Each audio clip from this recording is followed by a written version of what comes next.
자, 하나님이 주신 말씀 역대상 우리 15장 1절에서 4절 또 25절에서 29절 말씀 보겠습니다. 역대상 15장 1절에서 4절 그 다음에 25절에서 29절 말씀 교독하겠습니다.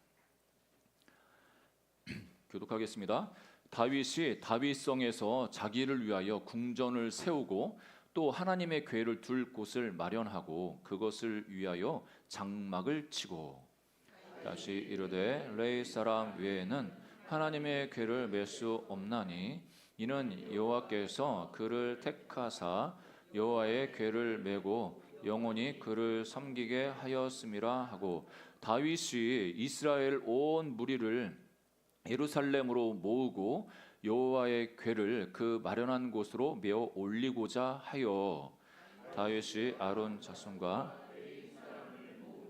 25절입니다. 이에 다윗과 이스라엘 장로들과 천부장들이 가서 여호와의 언약궤를 즐거이 메고 오베데돔의 집에서 올라왔는데 하나님이 여호와의 언약궤를 맨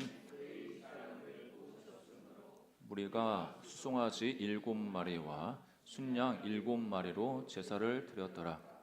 다윗과 및 궤를 맨 레위 사람과 노래하는 자와 그의 우두머리 그나냐와 모든 노래하는 자도 다 세마포 겉옷을 입었으며 다윗은 또 베옷을 입었고 이스라엘 무리는 크게 부르며 뿔 나팔과 나팔을 불며 재금을 치며 수금을 힘있게 타며 여호와의 언약궤를 메어 올렸더라. 같이 읽습니다. 여호와의 언약궤가 다윗 성으로 들어올 때에 사울의 딸 미갈이 창으로 내다보다가 다윗 왕이 춤추며 뛰노는 것을 보고 그 마음에 업신 여겼더라. 아멘. 이번 주에는 역대상 오늘 그 언약궤를 이제 옮기는 그런 말씀을 계속 묵상했습니다. 여러분 계속 매일 성경으로 묵상 잘하고 계시죠? 잘하고 계실 줄 믿습니다.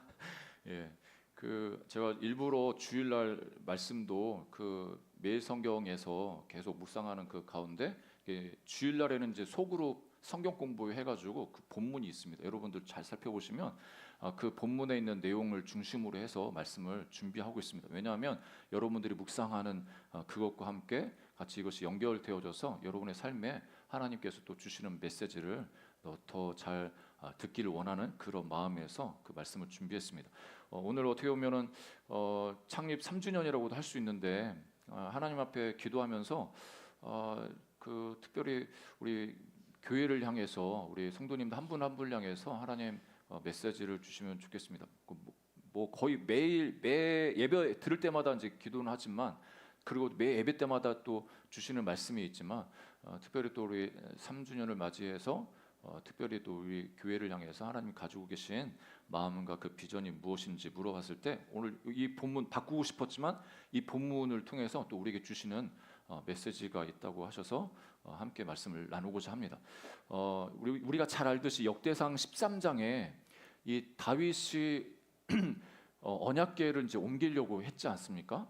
우리가 잘 아는 그 언약궤, 다른 말로 법궤라고 하죠. 그 상자 안에 십계명과 아론의 쌍난 지팡이와 만나를 담은 금항아리 들어있는 그 상자를 이제 법궤라고도 하고 언약궤라고도 하는데 이 다윗이 왕이 되어서 온 이스라엘을 다스릴 때 특별히 이 다윗의 마음에 하나님의 언약궤에 대한 이 마음이 좀 늘 신경이 쓰였던 거죠.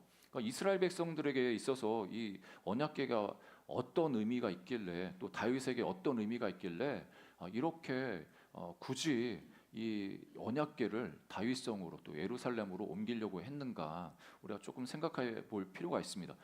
그 처음에 옮기려고 했던 그 지역이 기럇 여아림이라는 곳에 있는 이제 그 언약궤였는데 왜 그 언약궤가 거기에 갔었나? 여러분들 뭐 성경을 쭉 읽어보셨기 때문에 알 수 있을 겁니다. 이제 블레셋과 이스라엘이 전투하면서 이스라엘 백성들이 생각하기를 언약궤는 하나님의 임재를 상징하거든요. 하나님이 우리와 함께 하신다. 그리고 하나님이 함께 하시는 그 도구를 전쟁터에 가지고 가면 우리 전쟁에서도 승리할 수 있다.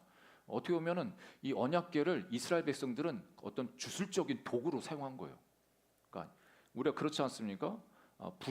이 미신에서도 부적을 해주죠. 부적이 있으면 귀신 떠나고 귀신 안 온다.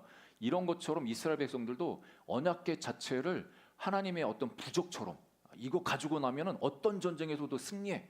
이렇게 그 언약궤 자체를 잘못 사용한 거죠. 하나님 그걸 원하지 않으시는데 그 하나님께서는 그거 전혀 그렇게 또 명령하시지도 않았고, 근데 이스라엘 백성들이 자기 전쟁에서 승리하고 싶은 그 욕구 때문에, 욕망 때문에 이 언약궤를 블레셋과의 전쟁터에 가지고 갑니다. 그런데 이스라엘 백성들이 생각했던 것처럼 전쟁에 승리하지 못하죠. 오히려 대패하고 언약궤까지 뺏깁니다. 그 언약궤를 이제 블레셋 사람들이 그것을 탈취하고 자기 지역으로 가지고 가니까 그때부터 이제 사단이 나기 시작하는 거죠. 이 언약궤가 그 블레셋 땅에 도착하니까 그날부터 그쪽에 종기라든지 재앙이 엄청나게 몰려드는 거예요. 그러니까 블레셋 사람들은 이 언약궤 때문에 우리가 이렇게 재앙을 받는다 해가지고 이제 돌려막기를 한 겁니다. 흔히 우리말로 이제 폭탄 돌리기라고 하죠. 이게 우리한테 있으면 재앙이야. 다른 지역으로 보내니까 거기도 재앙이 임하고 또 재앙이 임하고 그러다 보니까 이것을 우리 지역에서는 이제 좀 내보내야겠다. 이스라엘한테 다시 돌려보내야겠다 해가지고 송아지 그 소가 끄는 이제 수레에다가 실어가지고 올려 보내죠. 그게 이제 처음에 도착한 곳이 베세메스라는 곳이죠. 베세메스 지역에 보냈는데, 그런데 이 베세메스에 사는 사람도 이 언약궤가 얼마나 어떻게 보면 위험한지 잘 모르는 거예요. 그냥 하나 상자로만 안 거죠. 그래서 언약궤 뚜껑 열어 보려고 그 안에 뭐가 있나 이렇게 보려고 하다가 70명이 그 자리에서 죽습니다.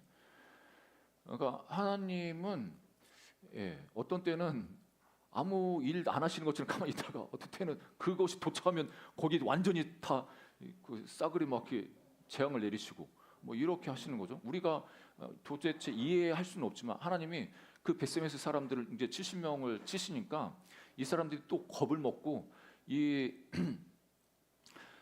그 언약궤를 다시 이제 돌려보내죠. 그게 이 기럇 여아림 사람 아비나답이라는 집에 보관을 하게 합니다. 그러니까 오랫동안 이 기럇 여아림 사람 아비나답의 집에 이 언약궤가 이제 모셔 있었는데 그 언약궤를 이제 다시 다윗이 왕에 이제 즉위하면서 하나님께 묻고 싶다, 또 하나님을 예배하고 싶다, 그 마음을 가지고 다시 이 언약궤를 자기 성으로 모시려고 합니다. 그런데 이 다윗은 하나님을 향한 열심이 있었지만 어떻게 이거를 옮겨야 되는지 잘 몰랐죠. 그래서 자기 생각대로 블레셋 사람들이 그렇게 했던 것처럼 그냥 수레에다가 실어가지고 모셔오면 되겠지 해가지고 단순하게 생각해서 그렇게 시도를 하다가 이 언약궤가 추우십니까? 기돈의 타작마당에 이제 이르러서 이제 소가 날뛰기 시작하죠. 그럴 때 이제 그 수레를 몰던 우사라는 사람이 언약궤가 넘어지려고 하니까 붙잡지 않습니까? 그런데 그 언약궤를 손에 대는 순간 그 자리에서 또 죽습니다. 그러니까 다윗은 이 언약궤를 자기가 있는 그 다윗성 예루살렘에 모시기 위해서 천부장, 백부장, 뭐 군인들뿐만 아니라 사람들, 뭐 제사장, 레위인들 다 불러 모아가지고 어떻게 보면은 전 국가적인 행사를 진행한 거예요. 그러니까 우리식으로 하면은 생중계, 뭐 카메라들이 되고 뭐 군악대뿐만 아니라 여러 사람들 다 초청해가지고 이제 이 신령한 이 하나님의 언약궤 우리 가운데 모셔드린다 해가지고 그렇게 하고 있는데 갑자기 사람 한 명이 죽은 거죠. 그러니까 완전 잔칫날에 제삿날로 바뀐 겁니다. 이 다윗도 얼마나 실망했겠습니까? 아니 자기가 나쁜 짓 하려고 한 것도 아닌데 아니 그 언약궤 그냥 어떻게 보면 몇십 년 동안 그 지방 구석탱이에 그렇게 모셔 있는 그거를 이제 어떻게 보면 정치 행정의 중심지인 예루살렘에 그것을 모셔오려고 그러니까 하나님으로 대접해 드리려고 이렇게 그것을 모시고 오는데 사람이 죽는 그런 사건이 발생한 겁니다. 얼마나 분통이 나고 또 얼마나 또 사람들 앞에서 왕으로서 또 망신스럽겠습니까? 자기가 이걸 주관해가지고 이거 엄청 국가적인 행사로 이렇게 사람들 불러 모아놓고 이동시키고 있는데 거기서 이제 사람이 죽은 겁니다. 엄청 다윗 입장에서는 다윗이 생각할 때는 정말 속상한 거죠. 하나님께도 속상하고 섭섭하고 이게 왜 이런 일이 일어났는지 도통 이게 뭔가 이렇게 어떻게 보면 당혹스러운 그런 시간을 보냈습니다.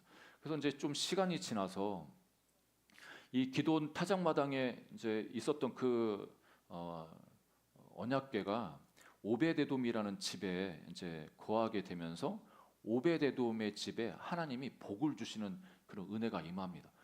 그 소식을 또 이제 다윗이 알게 되죠. 그러니까 하나님은 하나님의 언약궤, 그 이스라엘 백성들에게서 이 언약궤는 여러 가지 의미가 있는데 하나님의 임재를 첫 번째로 상징합니다. 첫 번째로 하나님이 임재 함께하고 계시다. 이거를 이 언약궤를 통해서 확인을 합니다. 실제로 성막 광야 시절에 하나님이 이스라엘 백성들을 만나 주시고 말씀하셨던 장소가 언약궤였습니다. 이 사진 보시면 보시면 이제 이 천사 이 위에는 이 날개 모양 이것을 이제 그룹이라고 하죠. 두 그룹이 두 천사가 날개를 이렇게 펴고 있는 이 상태에서 저 안에 환하게 이제 불빛이 비치는데 여기서 환한 빛이 비치면서 하나님의 음성이 들려졌다고 합니다. 그래서 대제사장이 하나님 앞에 나가서 예배 드릴 때 이곳에서 하나님의 음성을 들은 거죠. 그리고 다윗이 이 언약궤를 가져오려고 하는 것은 이제 자기가 온 이스라엘의 이제 왕이 되었는데 진짜 왕은 내가 아니라 하나님이 왕이시다. 그래서 하나님의 다스림을 받는 나라로 이 이스라엘 민족을 세우고 싶다. 그런 소망이 있었습니다. 그러니까 우리나라 이 시대는 이제 신정 정치가 허용이 안 되지 않습니까? 그렇게 하는 나라는 없지 않습니까? 옛날에 중세 때 그런 실패를 통해서 종교와 정치가 분리되어야 된다. 뭐 이렇게 해가지고 종교가 정치에도 관여가 안 되고 정치도 종교에 관여하면 안 되는 그런 이제 분리가 이제 있었는데 이때 다윗이 이스라엘을 통치할 때는 다윗은 자기가 왕으로서 이스라엘 백성들을 통치하기보다 하나님이 왕이신 것들을 인정하고 하나님이 우리를 다스려 주십시오. 그러기 위해서는 언약궤가 꼭 필요한 겁니다. 언약궤 앞에서 하나님께 묻고 하나님의 뜻을 구하고 하나님이 말씀하시면 그 말씀대로 이스라엘 백성들을 이끌어가고자 하는 그 충정이 있는 겁니다. 다윗에게. 그래서 이 언약궤는 이제 모시려고 한 거죠. 그런데 결국 실패하게 됐는데 그 실패를 통해서 이 다윗은 또 여러 가지 배우게 됩니다. 오늘 15장 이 말씀은 다시 이 언약궤를 예루살렘으로 옮기는 그런 과정을 통해서 우리에게 말씀을 주고 계시는데 이 말씀을 통해서 두 가지 살펴보기 원합니다. 첫 번째는 이 실패를 딛고 회복하려면 말씀으로 돌아가야 한다는 겁니다. 우리가 인생을 살아가면서 누구나 실패를 경험합니다. 크고 작은 그 실패가 인생의 삶에 다 있죠. 실패 없는 사람은 없습니다. 완벽하게 나는 성공자의 삶을 살았다. 그렇게 자부하는 사람은 없습니다. 다 누구나에게 실패가 있습니다. 뭐 사업에 있어서도 실패할 수 있고 인간관계 속에서 실패할 수 있고 또 건강 관리하는 데 있어서도 실패할 수가 있습니다. 그리고 학업에 있어서도 또 실패할 수가 있습니다.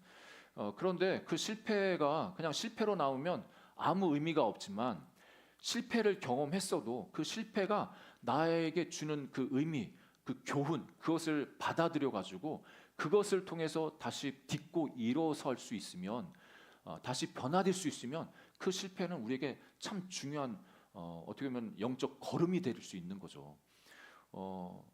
그래서 실패를 통해 배운다면 배울 수만 있으면 이 실패는 어떻게 보면 성공의 어머니가 될 수가 있습니다. 이 다윗은 이 한 번의 실패를 통해서 하나님께 많은 것을 배웠습니다. 그래서 2절에 이렇게 말씀하시는데 다윗이 이르되 레위 사람 외에는 하나님의 궤를 맬 수 없나니 이는 여호와께서 그들을 택하사 여호와의 궤를 메고 영원히 그를 섬기게 하셨음이라 하고 여러분 역대상 13장을 좀 묵상하셨으면 알겠지만 역대상 13장에 처음 이 언약궤를 예루살렘으로 옮기려고 할 때 다윗이 누구를 먼저 불렀냐면 군인들을 먼저 불렀습니다. 천부장, 백부장 이 군인들을 먼저 불러서 의논을 한 겁니다. 정치적, 그러니까 군사적으로 이걸 어떻게 그리고 후에야 제사장 레위인들 너희들도 동참해 이런 식이었습니다. 그런데 그게 아니었던 거죠. 하나님은 언약궤를 옮기는 그 방법도 말씀에서 가르쳐 줬거든요. 그 말씀을 가르쳐 줬는데도 이거를 무시하고 제사장과 레위인들을 무시하고 자기 딴에는 이게 좋은 방법이지 하면서 그렇게 했던 겁니다. 그래서 원래는 이제 레위 족속의 고앗 자손이 이 언약궤를 메고 옮겨야만 했습니다. 그렇지 않으면 하나님께서 죽겠다고 이렇게 경고도 하셨습니다. 그래서 이제 역대상 15장 13절에 보면 전에는 우리 함께 읽어볼까요? 역대상 15장 13절 같이 읽습니다. 시작. 전에는 너희가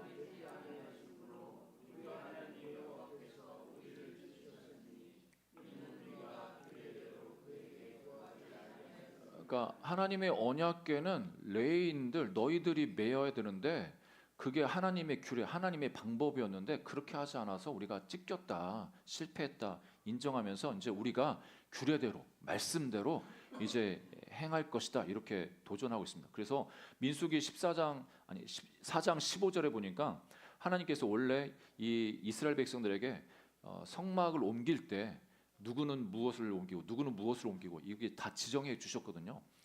고앗 자손에게 이렇게 말씀하신 겁니다. 우리 4장 15절 같이 읽어볼까요? 시작. 진영을 떠날 때에 아론과 그의 아들들이 성소와 성소의 모든 기구 덮는 일을 마치거든 고앗 자손들이 와서 맬 것이니라. 그러나 성물은 만지지 말라. 그들이 죽으리라. 회마 물건 중에서 그것들은 고앗 자손이 맬 것이며 레위 자손 중에 고앗 자손 그리고 게르손 자손 무라리 자손이 있죠. 그래서 고앗 자손은 이 거룩한 기구들 성막 안에 있는 기구들을 어깨에 매서 이제 이동하라고 명령하셨습니다. 그래서 뭐 언약궤뿐만 아니라 진설병, 뭐 등잔대, 분향단, 번제단, 물두멍 다 이 아까 고리를 있지 않습니까? 채를 꿰가지고 어깨에 메고 이동을 했습니다. 무겁겠죠. 무겁고 힘든데도 하나님이 그렇게 시키신 거예요. 그렇게 명령하신 거예요. 뭐 그렇지만 게르손 자손이라든지 무라리 자손 같은 경우에는 그 이외에 성막의 덮개라든지 뭐 천막 덮개 휘장 같은 거 그리고 골격 그 기둥 같은 이런 것들은 옮길 때 하나님께서 수레를 사용하게 하셨습니다.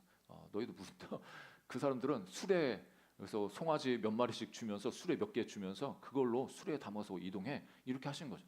하나님은 하나님의 일을 하실 때도 어떻게 보면 하나님의 방법, 하나님의 질서가 있다는 것을 이제 보여주시는 거죠. 그러니까 우리가 무턱대고 뭔가를 하는 게 아니라 하나님께서 정해주신 그 방법과 질서가 있는데 그 질서대로 행하는 게 참 중요하다는 것을 이 구약성경 우리에게 가르쳐 주고 계십니다.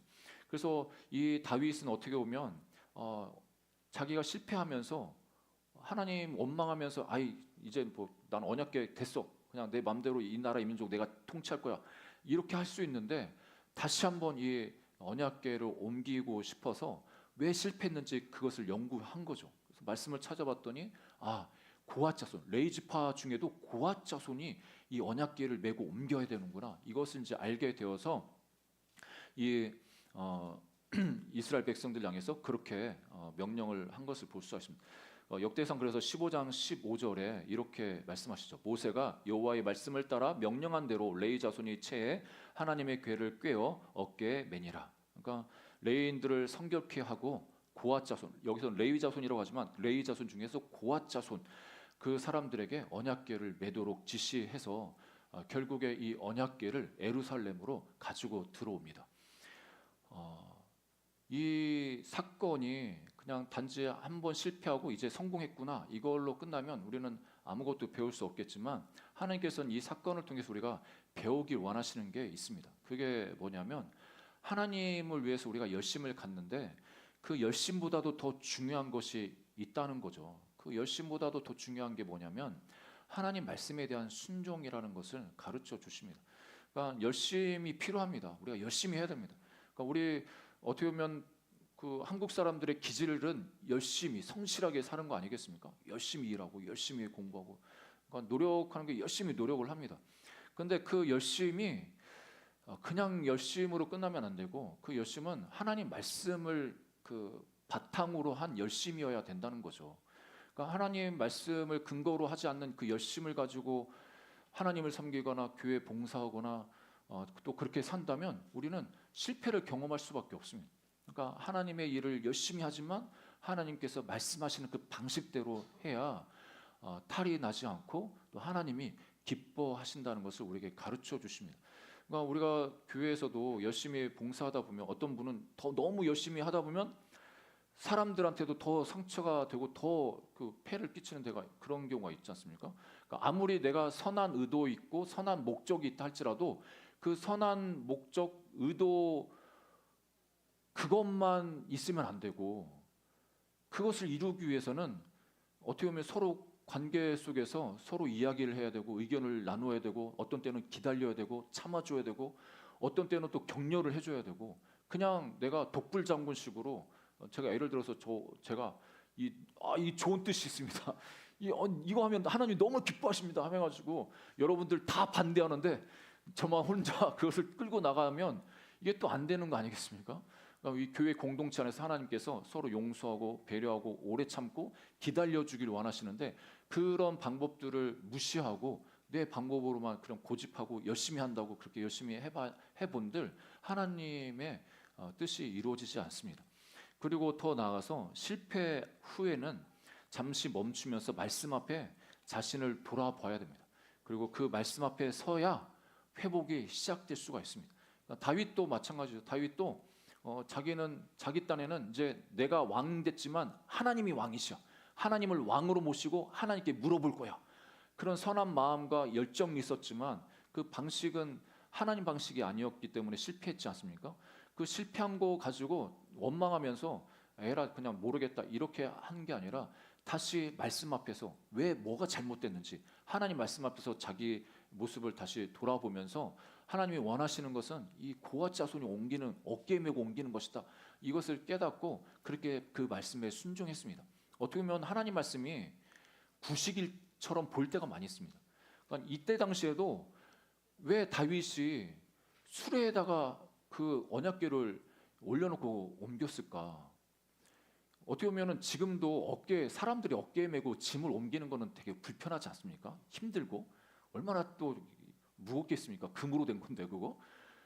그러면 편하게 여러분 바퀴의 발견, 인류사에 있어서 이 바퀴가 발견된 거는 엄청난 발견입니다, 여러분. 예, 지게 지고 뭐 이렇게 안고 가다가 이 바퀴라는 걸 발견하고 수레를 발견한 거는 완전 혁명과 같은 거예요. 혁명. 그러니까 블레셋 사람들은 그 앞서가는 문화가 있었기 때문에 바퀴 달린 아주 편한 그 도구를 이용해서 그 언약궤를 올려놓고 이렇게 옮겼습니다. 그 어떻게 보면 다윗도 그거를 좀 생각한 거죠. 그 뭐 다윗 블레셋 사람들이 그렇게 했으니까. 그런데 다윗은 실수한 거는 하나님 알지 못하는 그 이방 사람들이 그렇게 했다고 해가지고 나도 그렇게 해도 된다 이런 식으로 생각한 게 큰 실패를 낳은 겁니다. 여러분 우리도 마찬가지죠. 이 시대를 살아가는 우리들이 하나님 말씀대로 살아간다. 하나님 말씀대로 누군가를 용서하고 용납하고 기다려주고 아니면 내가 온유함으로 배려하고 세상에 나가서 그렇게 살면 짓밟히죠. 약한 사람처럼 뭐 이상한 정말 이 세상에 나쁜 사람 얼마나 많습니까? 자기가 약하다고 생각하면 그 약한 사람들을 너무 공격을 하죠. 뭐 그런 세상에서 하나님 말씀은 이 말씀은 너무 구식이야. 이런 방식으로 어떻게 하나님 앞에서 이렇게 이 세상에서 살아갈 수가 있어. 근데 하나님은 우리에게 가르쳐 줄 때 하나님의 사람들, 하나님의 자녀가 이 세상을 살아가는 방식은 하나님이 말씀하신 그 방식으로 살아야 돼. 이렇게 우리에게 가르쳐 주십니다. 여러분 우리가 다시 한번 혹시라도 우리의 생각 가운데 내가 세상 방식과 하나님 방식이 혼동돼서 세상 방식도 하나님 방식인 것처럼 그렇게 생각되어진 것이 있다면 하나님 우리 안에 다시 한번 깨우쳐 주셔서 하나님 방식으로 살아갈 수 있도록 도와주세요. 이렇게 기도할 수 있는 저와 여러분 되기를 주의 이름으로 축복합니다. 두 번째는 이 진정한 예배는 체면을 내려놓고 하나님 앞에 기뻐하는 것인데 그것이 이제 29절 말씀에서 우리가 찾을 수가 있습니다. 29절 말씀 함께 읽어보겠습니다. 시작. 여호와의 언약궤가 다윗성으로 들어올 때 미갈이 다윗 왕이 춤추며 뛰노는 것을 보고 그 마음에 업신여겼더라. 여기서 이제 미갈이라는 사울 딸 미갈이 이제 등장하는데, 여러분 제가 이 주보에 그 그림을 하나 이제 올렸지 않습니까? 예, 챗 GTP가 생성한 그림입니다.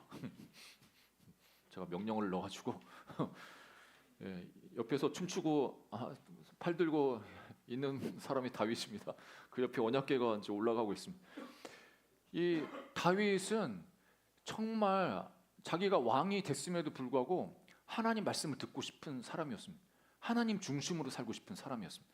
그러기 위해서는 언약궤가 꼭 필요했고, 언약궤 앞에서 하나님의 뜻을 구해야만 했습니다. 그래서 언약궤를 자기가 있는 예루살렘 성에 올려오는 것, 이것이 너무나 중요했고, 또 그렇게 되는 이 순간이 너무나 기쁜 거죠. 이제 마음껏 또 하나님의 궤 앞에서 하나님을 예배할 수 있고 하나님을 경배할 수 있는 그것이 이 다윗의 입장에서는 너무 기쁜 겁니다. 다윗이 여러분 이번 주에 묵상해서 보시면 어디를 가든지 하나님께 물었다고 하지 않습니까? 묻다. 하나님께서 뭐 그 이방 민족이 침입했을 때 하나님께 묻고 또 묻고. 여러분 이 묻는다는 게 보통 우리는 또 그런 그 습관적으로 잘 물으시는 분이 있지만, 물어보는 거를 되게 또 안 좋아하시는 분이 있어서 자기가 생각한 대로 그렇게 행동하시는 분도 있죠. 근데 다윗은 자기가 왕이지만 하나님이 왕이신 것을 인정하면서, 하나님 내가 어떻게 해야 됩니까? 어떻게 해야 됩니까? 계속 묻고 싶은 거죠. 이제 그 다윗성에서 자기가 거주하고 있는 그곳에 가깝게 이 하나님의 임재의 상징인 언약궤가 들어온 이 순간이 너무나 기뻐가지고 뭐 옷이 내려갈 정도로 하나님 앞에 그렇게 이제 춤추면서 찬양을 한 거죠. 그런데 그 모습을 본 미갈이라는 여자는 어떻게 보면 좀 업신여깁니다. 업신여기고, 저 천박한 사람 속으로 다윗 목동 출신, 저 천민 출신, 저런 인간이 왕 됐으니까 체면도 그 차리는 걸 잊어버리고, 아이고 속으로 찌릿찌릿했겠죠. 그 장면이 아주 잘 설명한 곳이 사무엘하 6장에 나와 있는데, 다윗이 언약궤를 이제 안치를 하고 너무 이제 기뻐서 이스라엘 백성들을 축복하고 다시 이제 집으로 돌아왔을 때 그 장면을 아주 상세하게 기록하고 있습니다. 보니까 다윗이 자기의 가족에게 축복하러 돌아오매 사울의 딸 미갈이 나와서 다윗을 맞으며 이르되, 이스라엘 왕이 오늘 어떻게 영화로우신지 방탕한 자가 염치 없이 자기의 몸을 드러내는 것처럼 오늘 그의 신복의 계집종의 눈 앞에서 몸을 드러내셨도다. 비아냥이 느껴지십니까, 여러분? 아이고 얼마나 영화로우신지. 그러니까 이 미갈은 다윗이 자기뿐만 아니라 주변에 있는 어떤 여자들, 계집종들, 사람들 앞에서 자기 남편이 그렇게 호들갑스럽게 춤추고 자기 어떻게 보면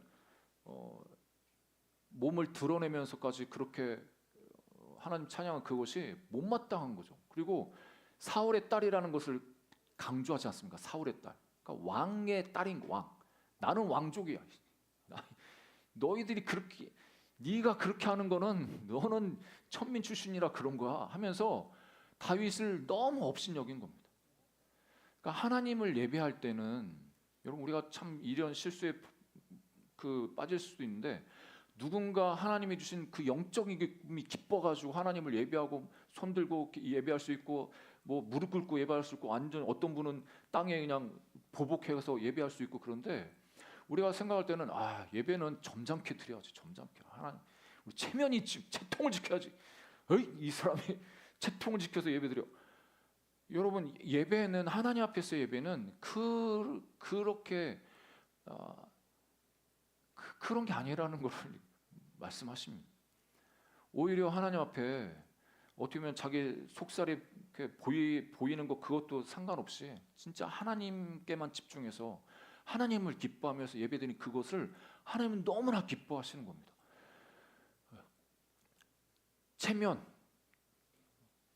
어떻게 보면 외형을 중시하기 때문에 우리나라는 너무 예배가 또 경직될 수가 있는 위험에 있습니다. 그래서 그 사무엘하 6장 21절 23절에 보니까 다윗이 이렇게 말하죠. 다윗이 미갈에게 이르되 이는 여호와 앞에서 한 것이니라. 여러분, 다윗은 사람들 신경 쓰지 않았습니다. 우리는 그렇죠. 사람들 눈치 보는 게 이렇게 습관이 되어 있지 않습니까? 사람들 눈치 보고 비교하고, 이게 우리 문화이기 때문에 사람들을 너무 신경 많이 써요. 그러다 보니까 하나님 앞에서 예배드리고 하나님 앞에서 사는 것은 좀 잊어버려. 아예 사람들 앞에서 예배드려요. 사람들, 목사 앞에서 예배드리고 장로님 앞에서 예배드리고, 그러니까 누구 앞에서 예배드리지 하나님 앞에서 예배드린다, 이렇게 이런 마음으로 예배드리지 않습니다. 근데 다윗은 미갈한테, 야, 나는 하나님 앞에서 한 거야. 하나님 앞에서. 그 하나님이 누구냐? 내 아버지와 그의 온 집을 버리시고 나를 택하사 나를 여호와의 백성 이스라엘 주권자로 삼으셨으니 내가 여호와 앞에서 뛰놀리라. 그러면서 22절에 같이 읽겠습니다. 시작. 내가 이보다 더 낮아져서 스스로 천하게 보일지라도 네가 말한 바 계집종에게는 내가 높임을 받으리라 한지라. 그러니까 내가 이보다도 더 낮아져서 천하게 보일지라도 그거 상관없어. 왜냐하면 하나님이 나한테 부어주신 은혜가 너무나 커. 여러분, 그 하나님의 은혜, 나를 사랑하신 그 하나님의 사랑이 얼마나 큰지를 아는 그 깊이만큼 하나님을 향해서도 우리가 그 예배를 더 기쁘게, 더 자유롭게 드릴 수가 있습니다.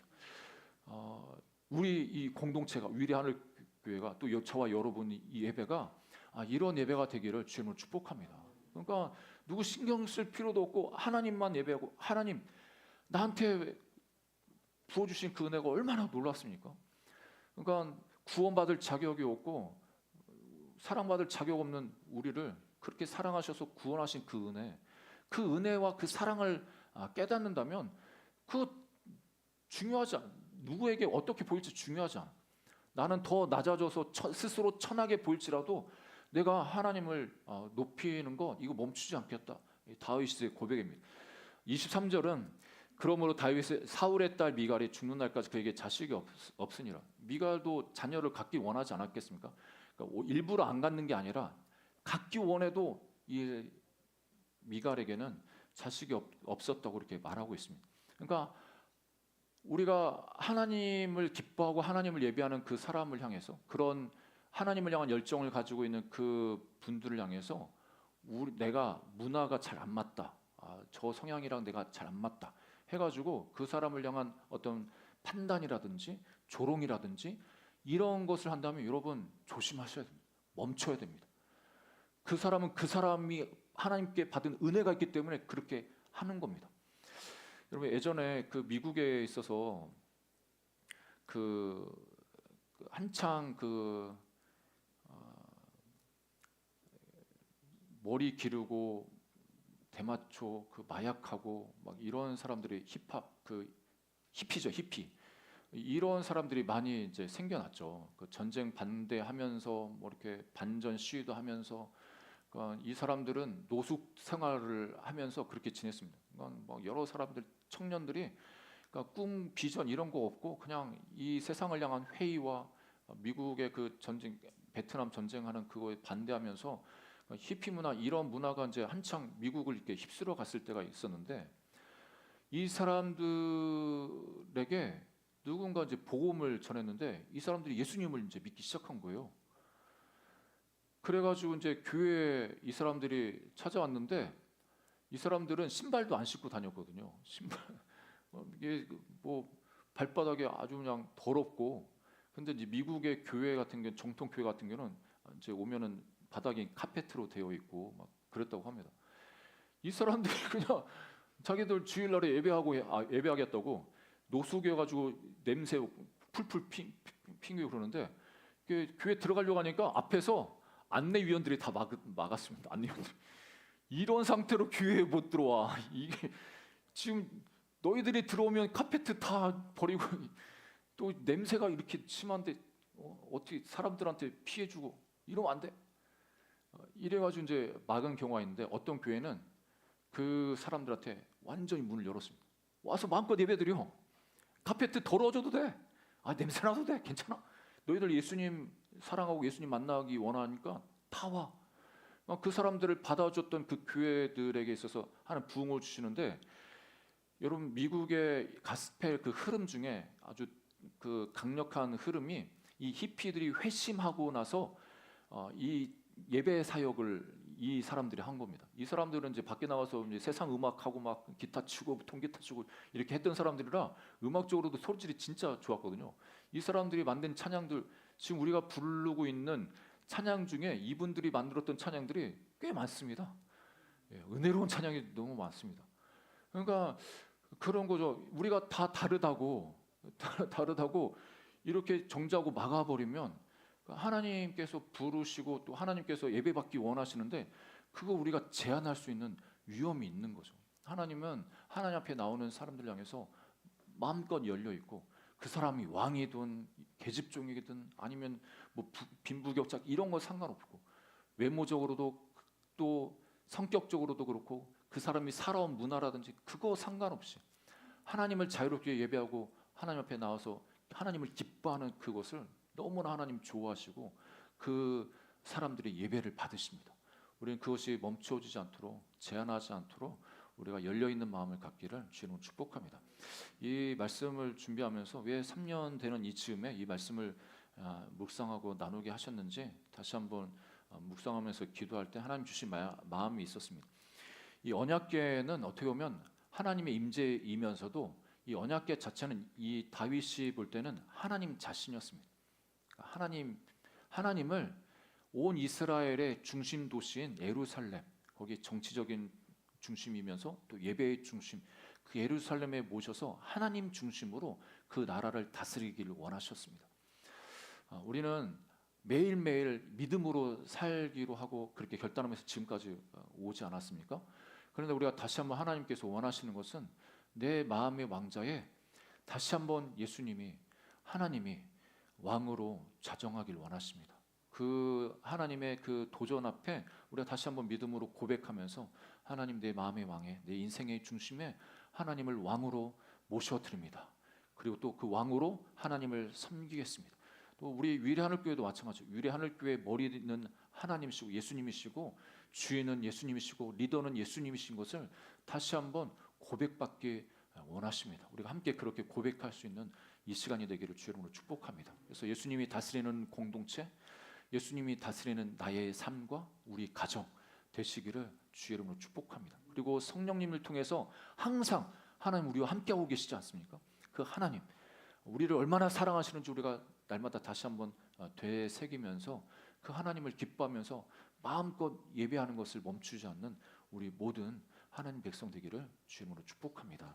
그리고 우리가 예배자로서, 진정한 예배자로서 체면 그런 거 중시하지 않고, 여러분 예배 드릴 때 손 들고 박수 치시고 일어나셔도 해도 되고 그래도 됩니다.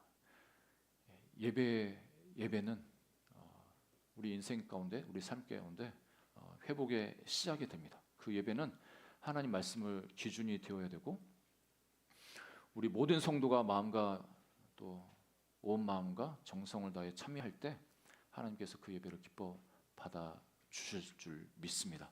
그런 진정한 예배가 우리 위례하늘교회 가운데 늘 드려지고 하나님께서 받으시도록 기도했으면 좋겠습니다.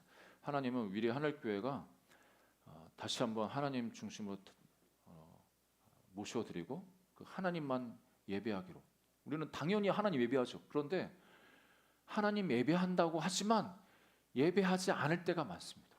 그러니까 사람들 또 나를 위해서 그렇게 또 시간을 들 때가 많이 있습니다.